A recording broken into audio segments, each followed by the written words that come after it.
លោកគ្រូមហាជុំបានទូទាយថាឆ្នាំរោងគឺជាកម្ពូលឆ្នាំដែលរាសីឡើងខ្លាំងបន្ទាប់ពីចូលឆ្នាំថ្មីប្រពៃណីជាតិខ្មែររួចបាទអញ្ចឹងបងប្អូនកូនក្មួយទាំងអស់គ្នាអ្នកដែលកើតឆ្នាំរោងបានឃើញនៅវីដេអូនេះខមមិនលេខសំណាងគឺលេខ912បាទលេខសំណាងគឺលេខ912ចំណែកពណ៌សំណាងគឺពណ៌បៃតងបាទ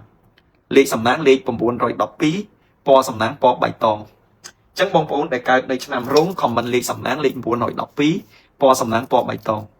បងប្អូនពេលឮដល់ឆ្នាំរោងសឹងលួសព្រលឹងភ័យអដោយសារខ្លាចឆុងទៀតប៉ុន្តែឥឡូវនេះអត់អីទេរាសីចាប់ដើមឡើងមកវិញ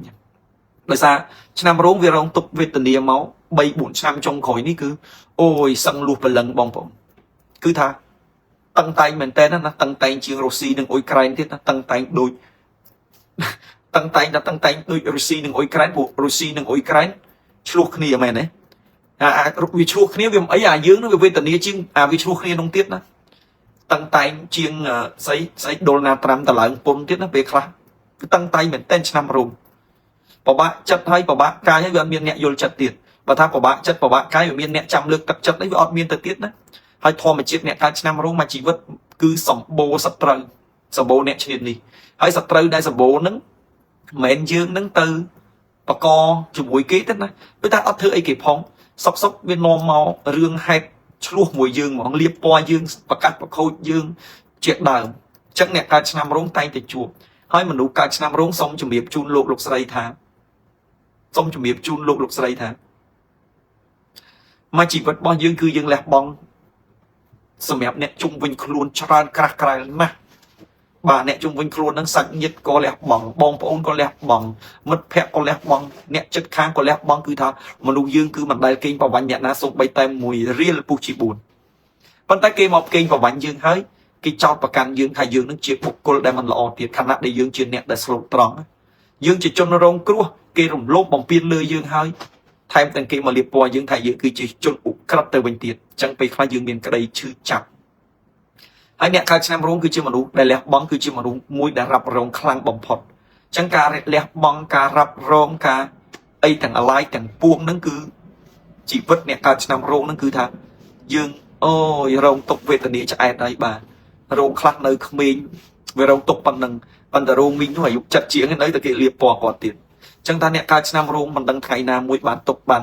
ស្បោយអត់ឥឡូវហ្នឹងវារាសីធ្លាក់ទៀតដោយសាររាសីយើងឆុងអញ្ចឹងអ្នកកើតឆ្នាំរោងហ្នឹងឆុង 50% ឆ្នាំ2025ហ្នឹង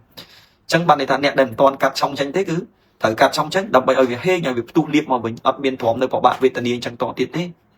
ហើយអ្នកដែលត្រូវកាត់ឆុងចេញហ្នឹងមិនមែនតែឆ្នាំរោងទេបាទម្សាញ់ក៏ត្រូវកាត់ឆុងចេញអ្នកកើតឆ្នាំម្សាញ់អ្នកកើតឆ្នាំកុល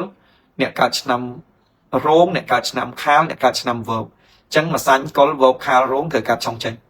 ក្រោយទៅពីកាត់ឆុងចេញហើយយើងហេងយើងកាក់កបយើងរីកចម្រើនត្រឡប់មកវិញហើយបើមិនទាន់កាត់ឆុងចេញទេអត់ហេងទេណាបាទអញ្ចឹងយើងត្រូវកាត់ឆុងចេញទៅយើងប្រែពីអាក្រក់មកល្អមកវិញហើយឥឡូវហ្នឹងចូលឆ្នាំថ្មីហើយអ្នកកើតឆ្នាំរោងគឺរាសីយើងឡើងដល់កំពូលហើយបងប្អូនយើងធ្វើអីក៏ល្អយើងធ្វើអីក៏កាក់កបមកវិញដែរហើយបើយើងបានកាត់ឆុងចេញទៀតបងប្អូនបើកទ្វារឡើងទ្របហូរចូលហើយលែងមានបញ្ហាលែងមានឧបសគ្គលែងមានរឿងស្មុគស្មាញហើយអញ្ចឹងរឿងមិនល្អក៏ប្រែជាល្អត្រឡប់មកវិញដែរអ្នកកើតឆ្នាំរោងណាបងប្អូនណាបាទអញ្ចឹងយើងសប្បាយចិត្តយើងរីករាយហើយយើងខមមិនលេខសំណាងសម្រាប់អ្នកកើតឆ្នាំរោងគឺលេខ912បាទលេខ912ចំណែកពណ៌សំណាងបាទគឺពណ៌បៃតងពណ៌សំណាងគឺពណ៌បៃតងអ្នកកើតឆ្នាំរោងណាបាទអញ្ចឹងអ្នកកើតឆ្នាំរោងខមមិនលេខសំណាងលេខ912ណាបងប្អូនណាបាទចំណែកពណ៌សំណាងពណ៌បៃតង